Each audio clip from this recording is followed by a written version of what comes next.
नमस्कार। आइए सबसे पहले बात कर लेते हैं आपकी कनिष्ठा की उंगली की। कनिष्ठा की उंगली यहाँ सूर्य के पर्व से यदि आगे निकल जाती है तो व्यक्ति के जो भाषा शैली होती है उसके अंदर व्यक्ति को कॉन्फिडेंस बहुत ज़्यादा बढ़ जाता है। अगर इसकी उंगली की यहाँ इस कट से लंबाई ज़्यादा जाती है तो व्यक्ति को बहुत ज़्यादा आत्मविश्वास रहता है अपने कार्यों पर, अपनी भाषा शैली पर। तो बिल्कुल होना भी चाहिए, अच्छी याददाश्त की उंगली भी है, लेकिन साथ ही साथ ज़्यादा कॉन्फिडेंस जो होता है वो नुकसान का कारण भी होता है। परंतु वर्तमान में यहाँ पर किसी प्रकार का यहाँ ऐसा अशुभ चिन्ह नहीं है जिससे आपको ओवर कॉन्फिडेंस से कोई धन का नुकसान हो जाए, तो उस पर थोड़ा नियंत्रण आपको रखना है।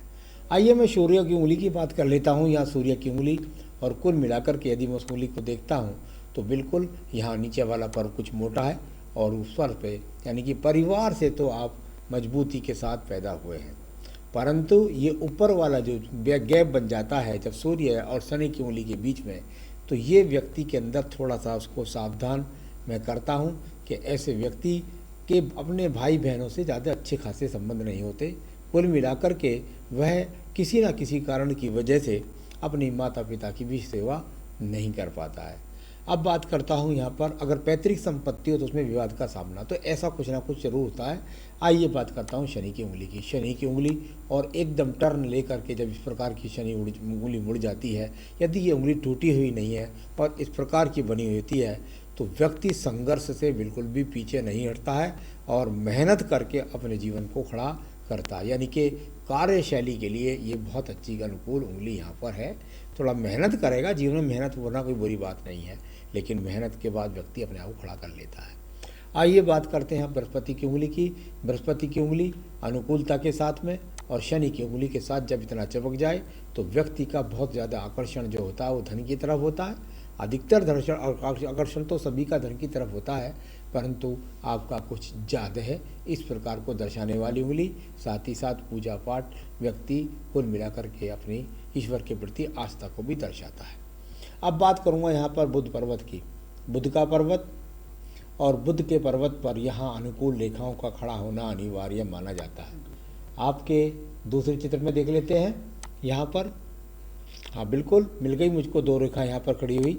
जब यहाँ पर ये दो रेखाएं मिल जाए व्यक्ति को तो जीवन के अंदर ईश्वर की कृपा से उसके पास धन के आगमन निरंतर रूप से बने रहते हैं। साथ ही साथ व्यक्ति को संतान का सुख सहयोग भी प्राप्त होता है। तो कुल मिलाकर के ये अच्छी दो रेखा मिलती, 3 से 4 रेखाएं होती हैं तो ज़्यादा उसको अंक दिए जाते हैं। अब बात करता हूँ यहाँ सूर्य के पर्वत की। सूर्य का पर्वत और अनुकूल पर्वत के अनुसार यहाँ पर खड़ी हुई ये रेखा है। यदि इस चित्र में देखें तो देखिए बिल्कुल अनुकूलता के साथ में है, पाउडर के साथ कुछ विचक्षण रेखाएं और आ गई हैं। यानी कुल मिलाकर के यहाँ राज्य से, सरकार से, राज्य सरकार के टेंडर से या भाग दौड़ से या दूर स्थानों से जुड़ने के जो रेखाएं होती हैं वो उस प्रकार की रेखाएं यहाँ आपके हाथ के अंदर मौजूद हैं। तो कुल मिलाकर के किसी भी प्रकार का दाग आपके जीवन में नहीं है, ये अभी तक दर्शाने वाला यहाँ आपका पर्व है। अब बात करूँगा इसके बाद में धन के पर्व की। धन का पर्व और धन के पर्व पर यहाँ देखिए कि रेखा जब सूर्य पर्व से जाती है, अच्छे खासे लोगों में व्यक्ति की जान पहचान होती है। साथ ही साथ इतनी सारी रेखाएं जब व्यक्ति के पास बन जाएं तो संघर्ष के साथ 55 वर्ष के बाद में व्यक्ति के पास धन की बहुत अच्छी स्थिति को दर्शाने वाला ये पर्व यहाँ पर मौजूद है। इस हाथ में वो रेखाएं नहीं दिखाई देती जो उस हाथ के अंदर दिखलाई देती हैं बॉर्डर लगाने के बाद। अब बात करूँगा बृहस्पति के पर्व की। बृहस्पति के पर्व से बहुत मुझे सबसे अच्छी जो रेखाएं निकल लगती हैं और वो रेखाएं हैं यहाँ पर आपके शनि पर्व को। ये तो रेखाएं खड़ी हो गई, जब ऐसी रेखाएं ऊपर खड़ी हो जाए तो व्यक्ति के पास उसका स्वयं का मकान होता है, संसाधन ठीक होते हैं। परंतु जब यहाँ से निकल कर के रेखाएं शनि पर्वत की तरफ घूमती हैं जो यहाँ इन रेखाओं के द्वारा दर्शित हो रही हैं, ये जितनी आपको सिंपल हाथ में ज़्यादा दिखलाई देने पर लग जाएंगी उतना व्यक्ति अपने योजनाओं के द्वारा धन अच्छा खासा कमा लेता है। तो ऐसी बात नहीं है, आप योजनाएं भी बनाते हैं, मेहनत भी करते हैं और उसके अलावा धन फिर उसको उससे कमाते हैं। चलिए बात कर लेते हैं आपके यहाँ पर सीधा सीधा हृदय रेखा की। विवाह रेखा की बात के बाद अगर देखें तो विवाह रेखा के साथ साथ हृदय रेखा का जानना जरूरी होता है। आपके दूसरे पृष्ठ हाथ पे भी देख लेता हूँ थोड़ा सा मैं इसको। यहाँ पर हाँ बिल्कुल अनुकूलता के साथ गहरी रूप में ये चलने वाली रेखाएं, और इनका संबंध यहाँ पर शनि पर्व से आगे नहीं जाता है। तो ये एक तरह का मैं सिंबल यहाँ थोड़ा सा ख़राब इसलिए मानता हूँ कि जब इस तरह जैसे 36 की एज है, इससे पहले जो व्यक्ति का जो आकर्षण है वो वासना की तरफ ज़्यादा होता है। कुल मिलाकर के व्यक्ति का तंत्र में मंत्र में भी विश्वास होता है, यानी कि ज्योतिष के साथ साथ तंत्र मंत्र विद्याओं में भी ऐसा व्यक्ति को रुचि लेता हुआ देखा गया है। हृदय रेखा यहाँ कुल मिलाकर के ऐसे सिंबल बनाती है कि किसी भी प्रकार से पत्नी से खराब संबंध तो यहाँ तक नज़र नहीं आए। आइए बात करता हूँ इसके बाद एक आपके दूसरे पर्व की। यहाँ मैं बात करूँ इसके बाद आपके मंगल पर्व की। मंगल पर्व और मंगल पर्व से निकलने वाली रेखाओं का इन्वॉल्वमेंट आपके हाथ के अंदर बहुत है। यहाँ आपके देखिए मंगल पर्व से निकलने वाली रेखाओं का सूर्य से संबंध, यानी कि अपने दिमाग की योजनाओं के द्वारा राज्य सरकार से लाभ उठाना या दूर स्थानों से लाभ मिटाना। साथ ही साथ मस्तिष्क रेखा से एक रेखा निकल करके बुध पर्वत तक गई है। दिमाग की योजनाओं के द्वारा धन कमाना, इस प्रकार कर्म और साथ ही साथ अपने कार्यशैली के साथ साथ अपने दिमाग की योजनाओं से धन कमाने वाली रेखाएं यहाँ पर निकल रही हैं, जिनका शुक्र पर्वत से भी इन्वॉल्वमेंट है। यानी कि कुल मिलाकर के कई बार व्यक्ति जो है वो अच्छे खासे मैंने देखे हैं कि पत्नी के भाग्य से भी धन कमा जाते हैं। कई बार पत्नी भी धन कमाती है, और कितनी बार मैंने देखा है कि ऐसे व्यक्ति जो टेंट हाउस के काम है या फ्लावर्स के काम है या लेडीज़ गारमेंट्स के काम है, तो या कपड़े में जो चित्रकारी में जो होता है उससे काम, यानी कुल मिला के शुक्र के जो काम, सौंदर्य प्रसाधन के जो काम, उनसे भी लाभ उठा जाते हैं ऐसे व्यक्ति। तो कुल मिलाकर अच्छी खासी रेखाएं, ये बहुत सुंदर रेखाएं आपके पास जो आपको काम कराती हैं लगातार, चाहे स्थिति कुछ भी है, मेहनत कराती रहती हैं, योजनाएं बनवाती रहती हैं और आप सफलता प्राप्त करते रहते हैं। आइए आपकी बुद्धि रेखा की बात करता हूँ। यहाँ बुद्धि रेखा और बिल्कुल बुद्धि रेखा का संबंध जो बना है वो दूर लहरदार थोड़ा होकर के गई है, लेकिन बन गया दूर स्थान से, यानी कुल मिलाकर के मिल गया चंद्र पर्वत से। तो थोड़ा ऊपर से यहाँ से चलिए और यहाँ थोड़ा सा उठना, ये बहुत सुंदर संकेत कहलाता है। जब व्यक्ति की मस्तिष्क रेखा किसी भी पर्वत के नीचे उठ जाए तो व्यक्ति को उस पर्वत से संबंधित फलों का लाभ मिलता है। यहाँ पर एक बड़ा ट्रायंगल भी बना है, यानी कि यहाँ एक बड़ा ट्रायंगल का बनना ये अपने आप में अशुभ संकेत नहीं है, ये शुभ संकेत है। कुल मिलाकर के इसका जो संबंध बन रहा है वो बन रहा है शनि पर्व के नीचे, यानी दिमाग के अंदर जो आप कहते हो आध्यात्मिक तरक्की वो निश्चित रूप से आपके पास है। आपके दिमाग के अंदर ईश्वर आस्था अध्यात्म के लिए जो योजनाएं आप बनाओगे उनसे आपको सफलता मिलेगी, इसमें कोई भी शक नहीं है। और यदि इसको एक प्रोफेशनल रूप में अगर आप करेंगे तो उससे भी आपको लाभ मिलने के संकेत आपकी इस यहाँ पर त्रिभुज ने बनाए, तो यह एक अच्छा संकेत हुआ। लेकिन थोड़ा सा ये टूट रहा है बीच में, तो कई बार मैंने देखा है व्यक्ति मानसिक डिप्रेशन का शिकार भी हो जाता है। तो ज़रा उस पर थोड़ा नियंत्रण रखना है आपको, और कुल मिलाकर ये अच्छी खासी आपके पास बुद्धि रेखा मिली। अब बात करूँगा इसके बाद मैं आपकी सीधा यहाँ मंगल के द्वितीय पर्व की। द्वितीय पर्व, और यहाँ पर किसी भी प्रकार के ना झगड़े हैं, ना झंझट है, ना मुकदमे हैं, इस तरह की कोई भी यहाँ पर मुझे रेखाएं विराजमान नहीं मिली, यानी झगड़े झंझट मुकदमे की रेखाएं यहाँ पर नहीं मिली हैं। बात करते हैं आपके नीचे के चंद्र पर्वत की। ये चंद्र पर्वत और चंद्र पर्वत से उठती हुई रेखाएं, यानी कुल मिलाकर के आपको दूर पास की यह जहाँ पर मेहनत कराती है वहीं थोड़ा सा आपको दूर पास की यात्राओं का भी संबंध यहाँ ये चंद्र पर्वत की रेखाएं दिखलाती है। इसके बाद करते हैं व्यापारिक रेखाओं के बारे में बात, या योजनाओं वाली रेखाओं के बारे में बात।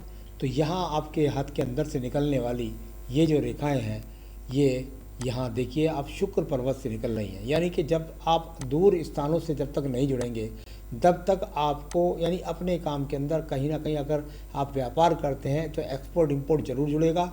यदि आप नौकरी करते हैं तो आपको बार बार ट्रांसफ़र का सामना करना पड़ेगा। इस प्रकार के निकलने वाली इन रेखाओं ने बताया। एक बहुत ही ज़बरदस्त रेखा का इसके साथ में साथ वर्णन कर दूं, वो है आपकी भाग्य रेखा। इसका भी शुक्र पर्वत से ही यहाँ से निकल करके और सीधी सीधी भाग्य रेखा आपके शनि पर्व तक पहुंच गई है। यानी कुल मिलाकर इसका भी इन्वॉल्वमेंट, और यात्राओं के लिए एक और रेखा ये सूर्य पर्वत का संपर्क भी बना रही है। सारी रेखाओं में कुल मिलाकर बार बार ट्रांसफ़र, यात्राएं, विदेश यात्राएं, दूर स्थानों से संबंध, इस तरह का योग बहुत ज़्यादा मिल रहा है, जो आपको धन लाभ दिलाएगा, यश दिलाएगा, काम दिलाएगा। तो कुल मिलाकर के धन की स्थिति को यदि यहाँ देखता हूँ तो बिल्कुल अनुकूल स्थिति है। अब मैं कुछ सवालों को लूँगा। सबसे पहले बात करता हूँ आपके यहाँ मैं राहु पर्वत की। राहु पर्वत और राहु पर्वत से निकलने वाली इतनी सारी रेखाएं, जब राहु पर्वत से इतनी सारी रेखा निकलती हैं तो व्यक्ति अचानक अपने कार्यों के द्वारा लाभ प्राप्त करता है। यानी कुल मिलाकर के यदि मैं उनको कहूँ तो ये लॉटरी योग नहीं, इसको आप ऐसा कह सकते हैं, अचानक शेयर बाजार के द्वारा लाभ, अचानक कोई प्रॉपर्टी हो उसका भाव मिल जाना, या कई बार तो लॉटरी से भी व्यक्ति को लाभ मिल जाता है। तो कुल मिलाकर के ये राहु पक्ष आपका प्रबल रूप से अच्छा मिला। जब भी आपके जीवन के अंदर ये राहु की दशा लगेगी तो बहुत कुछ अच्छा आपको लाभ देगी। तो चलिए, ये आपका राहु रेखा है।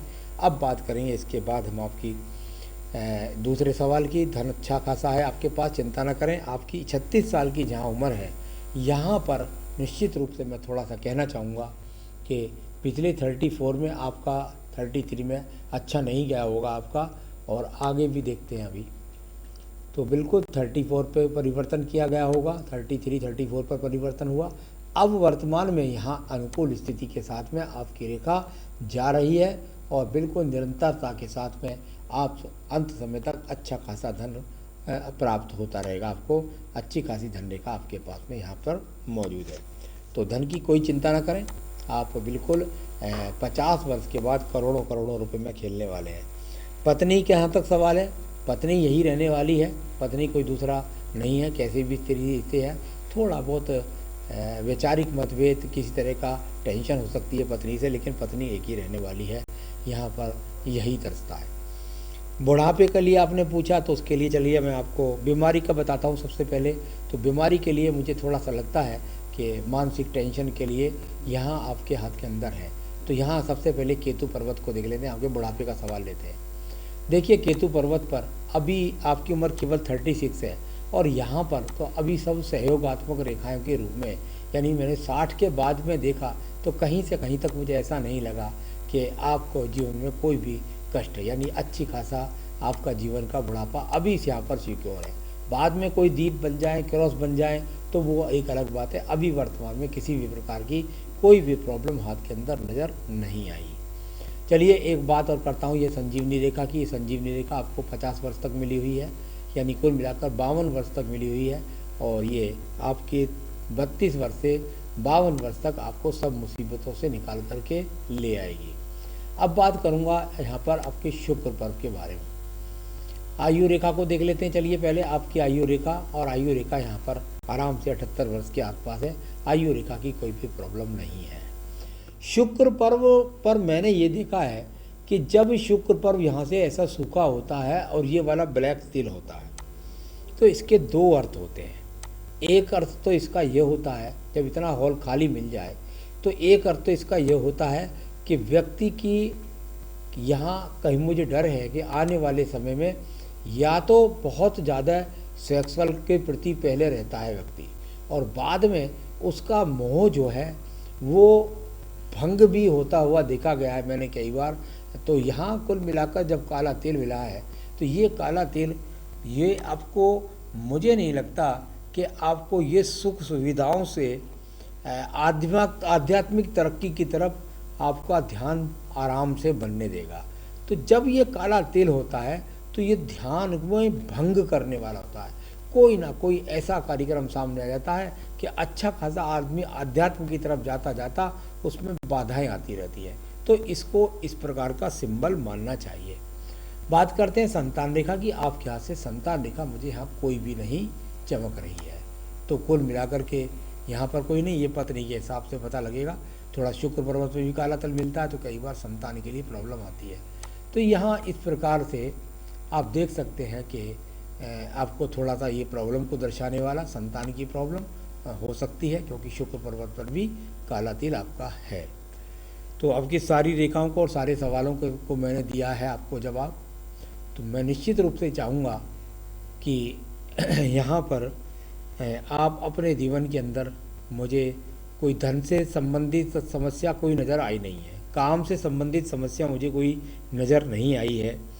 थोड़ा सा ये मैं ज़रूर कह सकता हूँ कि कहीं अगर विवाह ना हुआ हो तो कहीं विवाह से आपका दिमाग ही ना भटक जाए, और इस बात का संकेत लगता है थोड़ा सा।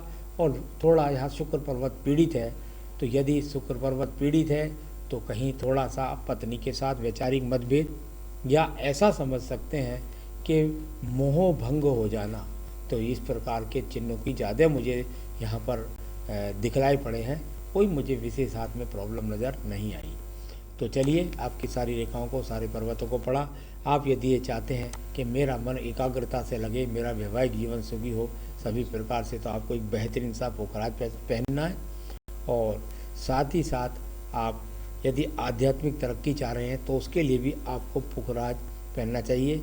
और बाकी जो आपकी पूजा पाठ है, उस पूजा पाठ को आप निरंतर रूप से करते रहिएगा। जो भी आपकी पूजा पाठ है, मेरी तरफ से सिर्फ आपको पूजा में बताना चाहूँगा कि आपका जीवन जो सुखी रहे, उसके लिए बस आप कम से कम हर बृहस्पतिवार को विष्णु सहस्त्र नाम का पाठ अवश्य पढ़ते रहें, या रोजाना में आप श्री राम रक्षा स्रोत पढ़ सकते हैं। आप सुखी रहें, यही मेरी शुभकामनाएं। नमस्कार।